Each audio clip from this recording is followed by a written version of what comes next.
আজকে তোমাদের সাথে শেয়ার করব বিকাশ ভবনে কি নির্দেশ দিয়েছে এবং তাছাড়াও তোমাদের আর একটা কথা বলে রাখি, ছাত্রছাত্রীদের সুরক্ষায় নতুন নির্দেশ বিকাশ ভবনের তরফ থেকে দিয়েছে, তোমাদের কাছে শেয়ার করব। তো বন্ধুরা, ছাত্রছাত্রীদের শিক্ষাক্ষেত্রে নিরাপত্তা সুনিশ্চিত করতে আরও এক ধাপ এগিয়ে এলো বিশ্ববিদ্যালয় শিক্ষা পর্ষদ। আরজিকর ঘটনার পর শিক্ষাক্ষেত্রে একের পর এক সতর্ক বার্তা জারি করল শিক্ষা পর্ষদ। সকল ছাত্রছাত্রীদের সুরক্ষা সুনিশ্চিত করতে এবং রাজনৈতিক জটিলতা এড়িয়ে চলতে পর্ষদের এই সিদ্ধান্ত।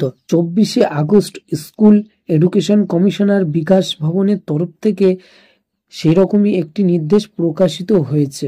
বিকাশ ভবনের নতুন নির্দেশ জারি হয়েছে। স্কুল পড়ুয়া কোনো ছাত্র বা ছাত্রী রাজনৈতিক ক্রিয়াকলাপে অংশগ্রহণ করতে পারবে না এবং ক্যাম্পাসের মধ্যে কোনো রকম রাজনৈতিক দল কিছু চলবে না। যদি অংশগ্রহণ করে সেক্ষেত্রে পর্ষদের সিদ্ধান্ত চূড়ান্ত হিসেবে গণ্য করা হবে এবং ছাত্রছাত্রীদের পড়াশোনার বা ভুলের শাস্তি, উদাহরণস্বরূপ কোনো শারীরিক বা মানসিক আঘাত করা যাবে না, এই রকম অভিযোগ এলে সংশ্লিষ্ট স্কুল কর্তৃপক্ষের বিরুদ্ধে পর্ষদ উপযুক্ত সিদ্ধান্ত নেবে। এবং তিলোত্তমা নৃশংসতার ঘটনার বিভিন্ন মেডিকেল কলেজগুলির পাশাপাশি গর্জে উঠেছে স্কুল পড়ুয়ারাও। প্রতিবাদে মিছিলে নেমেছে রাস্তায় রাস্তায়। আদৌ কি সুবিচার পাবে নিগৃহীতা? প্রশ্ন সবার। অত্যন্ত ছাত্রছাত্রীদের মৌলিক অধিকারের প্রতিরক্ষা করাটা বিশেষ জরুরি, আর এই কারণে পর্ষদের একাধিক সিদ্ধান্ত গ্রহণ করা হচ্ছে। এই নিয়ে বিশ্ববিদ্যালয় শিক্ষা দপ্তরের এই সিদ্ধান্তকে সাধুবাদ জানিয়েছে অনেকেই।